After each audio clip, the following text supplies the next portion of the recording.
when you run a business, it is incredibly rare that you as the business owner will take any time at all to give yourself a pat on the back.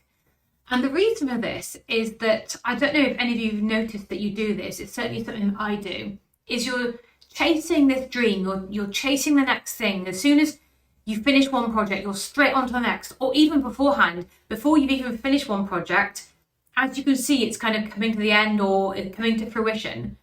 You've already started thinking about the next thing in your head.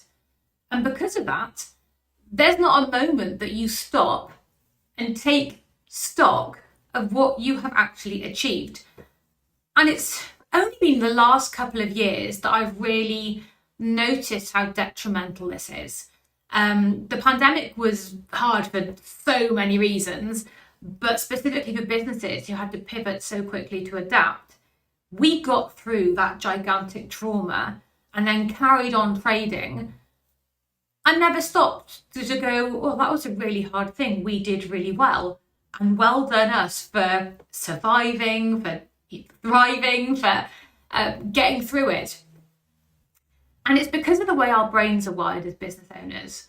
It's not that we're dopamine chasing necessarily. It's that we hold ourselves to very high standards and we like the chase. So I often find that actually kind of completing the thing that I'm doing, or the milestone, 1 million turnover, 2 million turnover, however many subscribers, whatever it's going to be, when you actually get to that thing, you've already moved on in your head to the next thing. You've already kind of gone, okay, well, you did all the hard work to get there. You did the chase. And then the actual getting of the thing is somewhat of an anticlimax. So it's just a moment really for you to make sure that you're taking stock of what you do. And somebody once said to me, there's only 2 people you ever really need to impress in the world. The first is your 8-year-old self, and the second is your 80-year-old self. And I can't for the life of me remember who said that to me, so I'm really sorry if it was you. Tag me and I'll give you credit. But yeah, you need to impress your 8-year-old self and your 80-year-old self. And if you look at what you do, would your 8-year-old self be astounded by the competent, successful, brilliant person that you are now?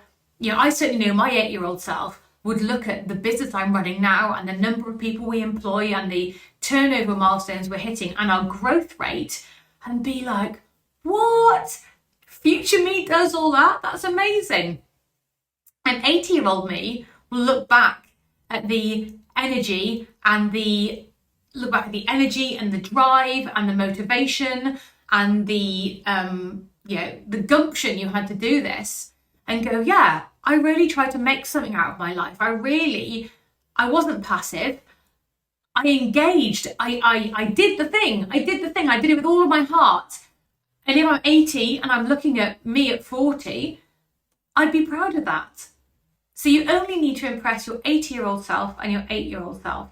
And in doing that, you need to take a moment to stop and congratulate yourself for all that you've achieved and all that you've done. And if that involves standing there and going, I've been really successful this year, because it's super uncomfortable to do, and we don't like standing in our success or saying what milestones we've hit, we just kind of, plow on through to the next one.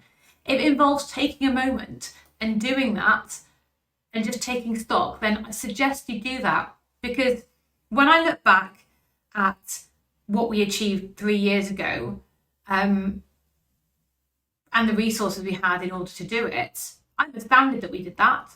That's great. But in that moment, it wasn't enough. I wanted to do more, because you're constantly driven to that next thing.